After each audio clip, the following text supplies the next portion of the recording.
जहां जहां भीलों का राज था, जिस जिस इलाके में भीलों का राज था, वो भील प्रदेश है मेरी तरफ, वो पूरा इलाका। तो हम लोग राजा से प्रजा हो गए।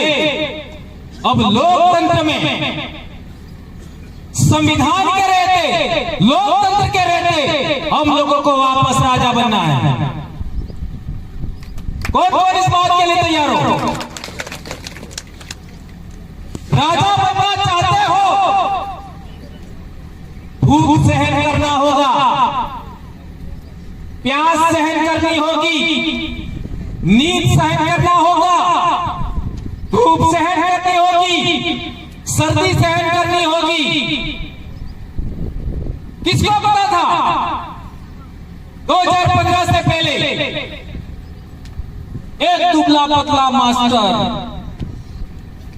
जो स्वयं बीमार है, लेकिन निंदा में उदयपुर चित्तौड़ एक ही और आपका डूंगरपुर बांसवाड़ा, ये पूरे बेल्ट में गोहिल वंश का राज रहा। उनके पूर्व पुरुष, आदि पुरुष, जो उनका पूर्वज था, उसको हमारे बाप दादाओं ने संरक्षण दिया। तो हमारे पूर्वजों की खासियत क्या थी, उसको एक उदाहरण और से समझते हैं। आपका गुजरात के अंदर पहले रजवाड़े टाइम में कोई राजधानी थी तो वल्लभी थी। जब इधर का हमारा राजा था उस जमाने में, और इसके बाद अणहिलवाड़ का स्थापना करने वाला वनराज चावड़ा, उसका पिता भी पंचासर का छोटा मोटा राजा था। पंचासर आज की तारीख में मेहसाणा में है। पंचासर का राजा था तो उसकी बाहर के लोगों ने आक्रमण करके उसको मार दिया। तो उसकी मां के पेट में था और उसका मामा और दोनों भीलों के बीच में जाके जंगल में रहे और भीलों ने संरक्षण दिया। और भीलों के संरक्षण में बड़ा होने के बाद 744, 45, 46 में अणहिलवाड़ का चावड़ा वंश का शुरुआत हुआ 8वीं सदी में। और यही बात है, आप आगे बढ़ो, गोहिल वंश का ही 5वीं 6वीं सदी का आपका बप्पा रावल, चित्तौड़ पर उसका राज कायम हुआ। मौर्य वंश यानी मौर्य वंश के बाद उसमें भी 2 भील, बाड़द और देवा ने सहयोग किया था।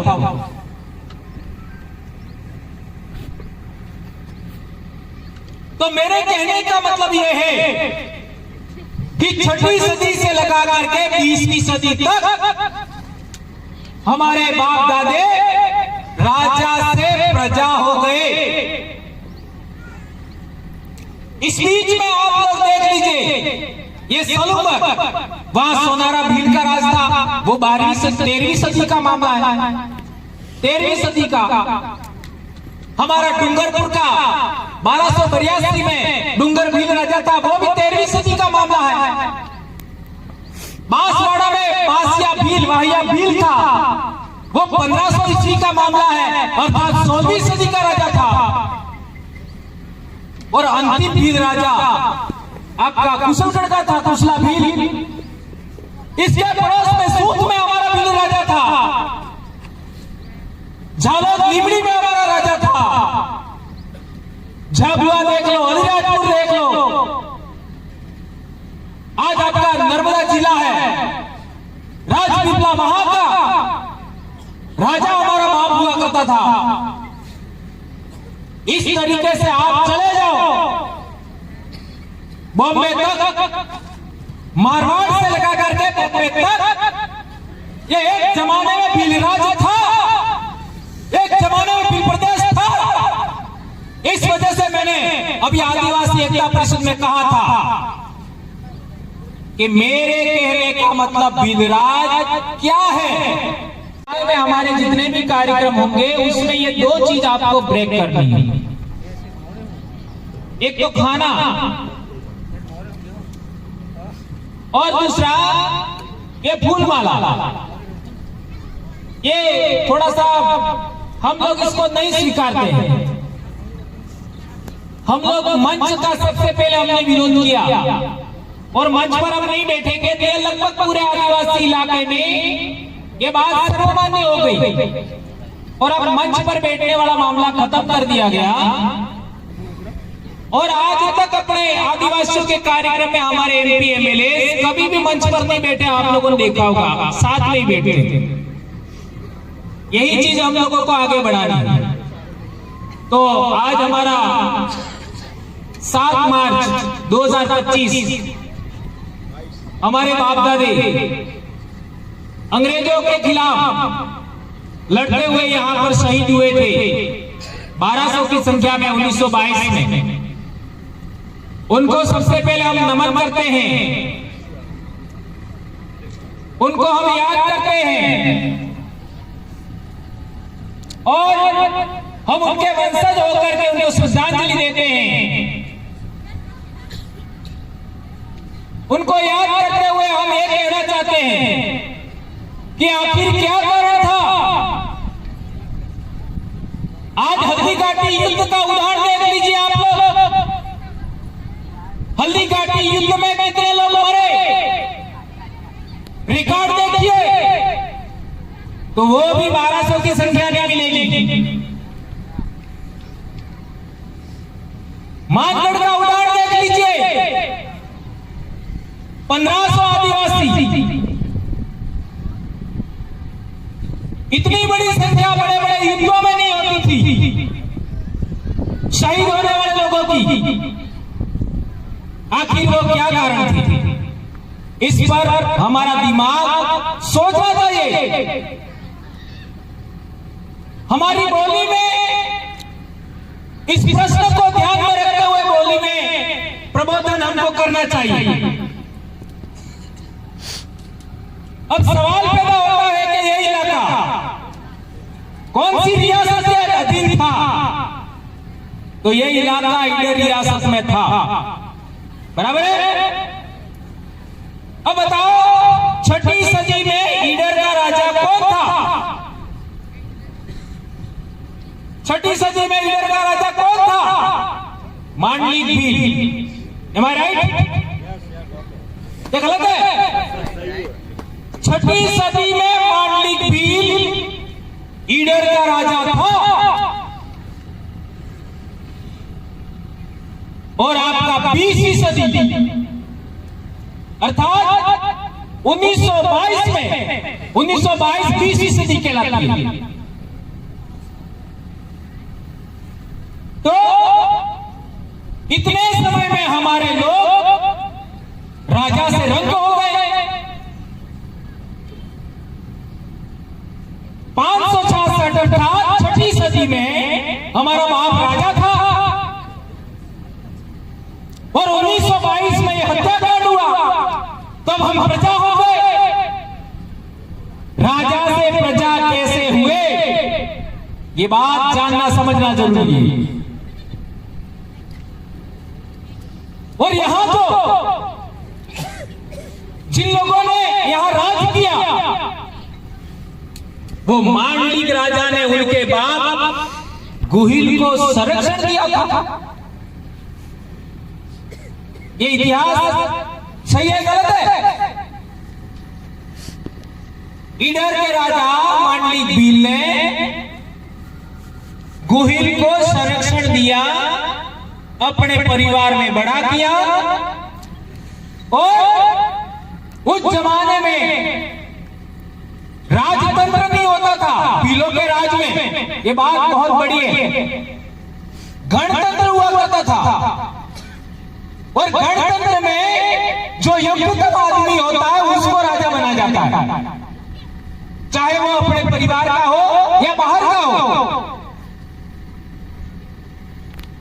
तो राजा मांडलिक ने अपने जीते जी गुहिल को राजा बनाया और उन्हीं के वंशज आगे बढ़ करके उदयपुर में और ये बोलने के बाद इतना बड़ा सामाजिक जनजागरण हो जाएगा, किसने सोचा था? 1915 से 2015 से पहले हमारे लोग नाउम्मीद थे, नाउम्मीद अब हमारा कुछ नहीं हो सकता। हमारे लोग ये सोचते थे कि किसी की कृपा हमारे ऊपर हो जाए, कोई हमारे सिर पर हाथ रख दे, किसी का हमें मार्गदर्शन मिल जाए और कोई हमको टिकट दे दे, कोई हमको पद दे दे तो हमारा कल्याण होता है। आज क्या है? हम खुद हमारे हुक्मरान हैं, हम खुद हमारे निर्णायक हैं। हम चाहेंगे वो विधानसभा में जाएगा, हम चाहेंगे वो लोकसभा में जाएगा, ये व्यवस्था हम लोगों ने कायम कर दी। लेकिन अभी भी आप लोग भी बहुत पढ़े लिखे लोग हो। साबरकांठा, अरवली, डूंगरपुर, बांसवाड़ा, वलसाड़, ये वो जिले हैं हमारे इलाके के जहां बहुत उच्च क्वालिटी का, बहुत हाई रेट में एजुकेशन है, पढ़ाई है। इसके बावजूद भी हम लोग आदिवासियों की सबसे बड़ी समस्या का समाधान नहीं कर पाए। कितनी हैरानी की बात है। जनप्रतिनिधि हमारा, नेता हमारा, और हम आंख खड़े बैठे तख्ती लगाए बैठे हैं गांधीनगर वालों पर, दिल्ली वालों पर, जयपुर वालों पर, भोपाल वालों पर कि वो हमको टिकट देंगे। तुम्हारे बाप राजा थे, तुम किसका इंतजार कर रहे हो? किसके निर्णय का इंतजार कर रहे हो? आपको निर्णय लेने लायक बनना पड़ेगा। आप लोग निर्णय लेने लायक बनोगे तब जाके आप राजा बनोगे। इसलिए मेरे कहने का मतलब यह है, हम लोगों ने बहुत कुछ खोया है, बहुत कुछ। हमने हमारी नौकरी दांव पे लगाया, जिंदगी दांव पे लगाया। हम लोग एक रात में कितना दूरी पार कर देते हैं। 11 बजे एक बार हम बांसवाड़ा से निकले थे और 7 बजे हम जबलपुर पहुंच गए। कितना फास्ट गए होंगे सोचिए। इस बीच में एक्सीडेंट हो गया तो क्या होगा हमारे बच्चों का, हमारे माँ बाप का क्या होगा? आज भी मेरे माँ बाप को मुझे रोटी खिलाते हैं। कितना मेहनत। कई बार हमारा एक्सीडेंट हो गया, इसके बावजूद भी हम लोग दिन रात एक करके समाज को जनजागरण और समाज का जोड़ने में, प्रशिक्षित करने में रात दिन लगे हुए। आज से 3 दिन तक लगातार हमारे कार्यक्रम है। अभी हम यहाँ हैं, कल हम कर्नाटक में रहेंगे और परसों में एमपी में रहेंगे। बोलिए, इस तरीके से हम दौड़ते हैं, इस तरीके से हम भागते हैं और समाज को जोड़ने के लिए प्रयास करते हैं। और आप तो इतने निकट हो। हमारे बहनों पानी ढोल तुम्हारे यहाँ आवे, पानी ढोल हमसे क्या है? और आज तक हम लोग बस खाना खाना खाना खाना। इसलिए कहा गए सरपंच साहब, तराल साहब, आप सबको आज के बाद आदिवासी परिवार के कार्यकर्ता यहाँ आते हैं। आप भी आदिवासी परिवार के हो और अभी बहुत जल्दी भिलोड़ा में बहुत बड़ा महासम्मेलन लेने वाले हैं। आज हमारे इलाके के लोग नहीं आए। क्यों नहीं आए बताओ? अभी वो प्रवीण बोल के गया, आजकल के मसाले भूख भगवान फसल कटाई, इसलिए फसल कट जाए इसके बाद हम भिलोड़ा में बहुत बड़ा सम्मेलन लेने वाले हैं। इसलिए अब आपके इलाके पर हम ध्यान देंगे, जनजागरण करेंगे, लेकिन आज के बाद पॉलिटिकल अलायंस,